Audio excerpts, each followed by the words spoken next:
Urban Therapy with Sun 752, and this is your daily Gogetemism number 120 for February 2nd, Groundhog Day 2015. Yeah, it's Groundhog Day, so we're going to find out if spring is going to come the same time that it comes every year, around the third week in March. They say that they can make it seem like it's going to come like 6 weeks from now, so that'd be like the second week in March. Don't believe that. Anyway, forget about Groundhog Day. It's Black History Month, and just like I promised, every day of this month for all 28 days, we're going to spotlight or showcase or make notable mention of a significant Black American in our history. Or it may be, well, it's going to be historical. Either way, you cut it, because even if they are doing their thing in the present, they're still going to be part of history one day. And today I'd like to talk about Adam Clayton Powell.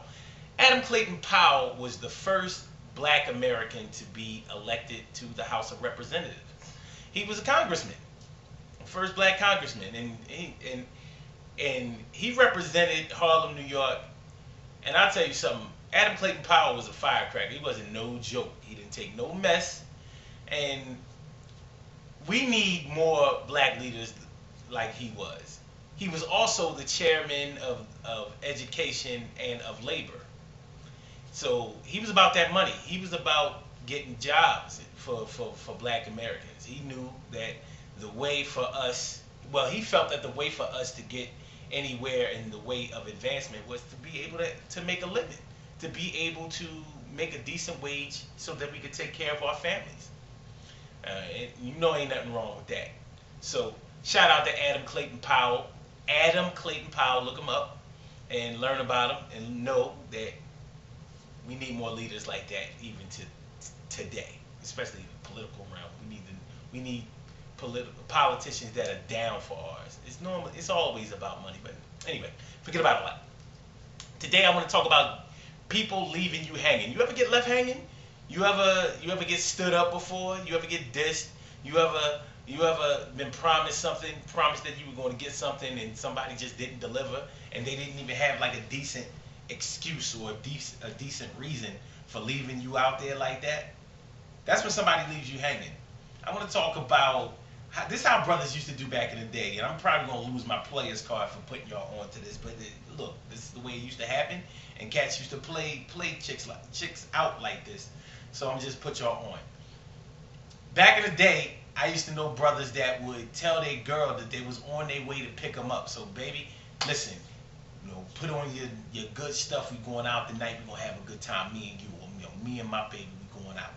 Now, what she didn't know, that what he was doing was making sure that she was in the house chilling while he either went out and chilled with his other girl or another girl or with his homies or whatever he was going to do.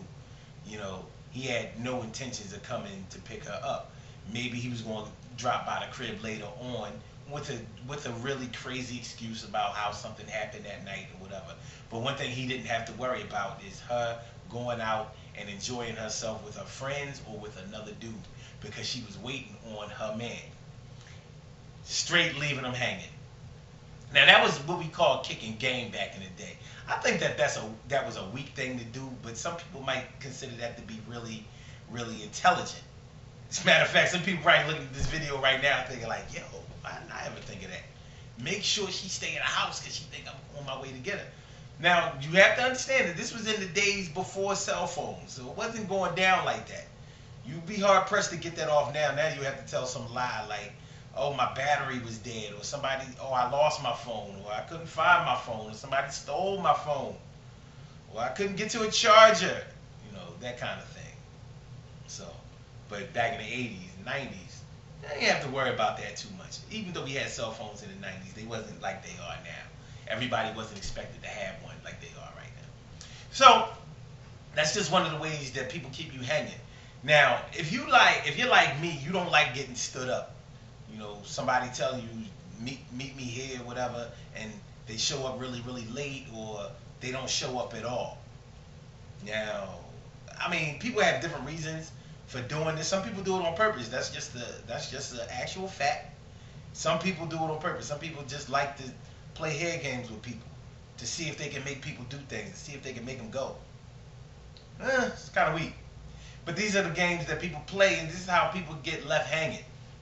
You know, or listen, I know that you have some bills that need to be paid. I'm gonna hook you up this month. You know, so don't worry about it. You know, I'm gonna take care of that light bill. I'm gonna take care of that car note. I'm gonna take care of that rent. I'm gonna do this, that, and the third. And then they don't come through with the money. So you got all these bills hanging out there, and maybe you could have paid them with the money that you did have, but you went out and shopped with your money because you thought that somebody was going to handle this because they promised you that that's what they was going to do. And you got left hanging. You got left hanging, holding the bag. Now you ass out, and things might be getting ready to get shut off, shut down for a little while, discontinued, disconnected, whatever. The best way to combat this is to always make sure that you have your ducks in a row. Don't let your bills get to the point where you have missed enough payments to they're going to turn stuff off. Now, I know we all go through certain things, but we have to learn how to prioritize. And when you prioritize and keep your business straight, you don't have to worry about getting left hanging. You might get left hanging about something new that you're about to start, but don't get left hanging when it comes to paying your bills or taking care of yourself or handling your BI. And that's just the way it is. I'm not going to beat y'all in the head a long time today. I just wanted to talk a little bit about keeping y'all hanging. Shout out to Adam Clayton Powell. And I want to tell y'all, make sure y'all subscribe to this YouTube channel. youtube.com/Sun752. Subscribe to this thing, please. And tell her, share the videos, share them. We need to get out the word. You know, people missing out. I mean, I'm doing a good thing, right? And www.urbantherapywithsun.com. Make sure you go to the website, register with the website, be down with the movement. The movement is moving forward, it's moving in the right direction, and we want y'all to move with us. urbantherapywithsun.com. Get with us. Good things happen to those who wait. Great things happen to those who grind, and anything can happen to those who go for theirs. So go hard, go for yours. Don't get left hanging. Remember great leaders like Adam Clayton Powell. And yo, I'll holler at y'all tomorrow on the 3rd of the month. Let's get this thing popping, man. I'll holler at y'all. Peace.